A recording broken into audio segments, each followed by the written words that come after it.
दतिया में राजगढ़ किले के नीचे के हिस्से वाली करीब 400 साल पुरानी दीवार ढह गई। हादसे में 7 लोगों की मौत हो गई। मृतकों में एक ही परिवार के 5 सदस्य शामिल थे। इस रिपोर्ट में देखिए।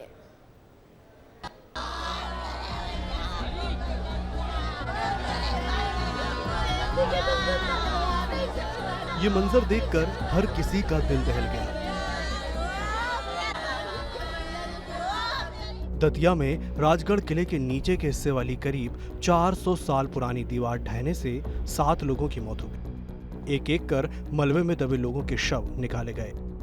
मृतकों में से एक ही परिवार के 5 सदस्य भी शामिल हैं। हादसे में निरंजन वंशकार, उनकी पत्नी ममता, बेटी राधा, 2 बेटे सूरज और शिवम समेत निरंजन की बहन प्रभा और बहनोई किशन की मौत हो गई। किशन ग्वालियर का रहने वाला था और करीब 15 साल पहले ससुराल में ही बस गया था।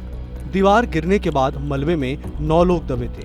पड़ोसियों ने 2 लोगों को तो सुरक्षित निकाल लिया था, लेकिन हादसे में 7 लोगों की जान चली गई।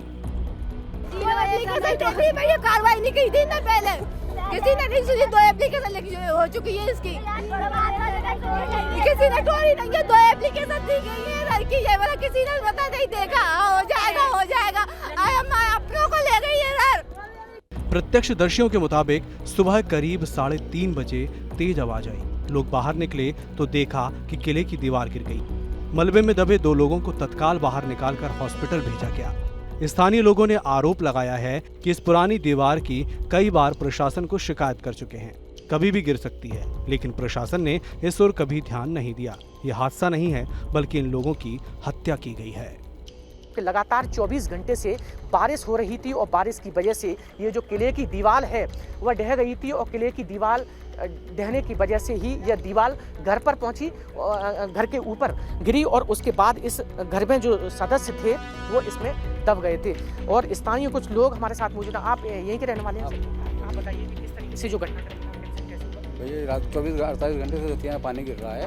इसी कारण दीवारें क्या बहुत पुरानी दीवारें किले की, तो उसका ढह गया है जो, इसलिए क्या है अतिक्रमण वाले लोग रहते हैं, लोगों ने मकान बना लिया, इसलिए गिर गई दीवार भैया। हादसे के करीब 9 घंटे चले रेस्क्यू ऑपरेशन में मलबे से 7 शव निकाले गए। हादसे का रास्ता काफी सकरा था, इसीलिए पोकलेन और जेसीबी को घटनास्थल तक पहुंचने में दिक्कत हुई, जहां बड़ी मशक्कत के बाद दीवार को तोड़कर जेसीबी की मदद से एसडीआरएफ की मदद से रेस्क्यू शुरू किया गया।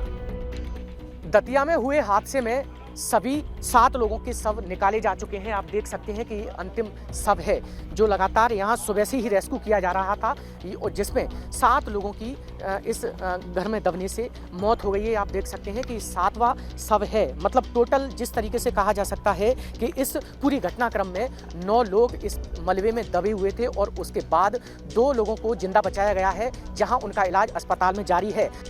इस घटना में 7 लोगों की दर्दनाक मौत हो गई, तो वहीं 2 लोग गंभीर रूप से घायल हुए हैं। इस पूरे मामले में जिला प्रशासन बचते नजर आया और इस पूरे घटनाक्रम में उन्होंने मीडिया से दूरी बनाकर रखी। मुख्यमंत्री डॉक्टर मोहन यादव ने हादसे पर दुख जताया और मृतकों के परिजनों को 4-4 लाख रुपए आर्थिक सहायता देने की घोषणा की है। पिछले 48 घंटे से ग्वालियर चंबल अंचल में लगातार बारिश हो रही है और बारिश की वजह से इस 400 साल पुरानी दीवार की जड़ कमजोर हो गई और भरभरा कर गिर गई, लेकिन इसका जिम्मेदार कौन है? ग्वालियर से विस्तार न्यूज के लिए अनिल गौर की रिपोर्ट।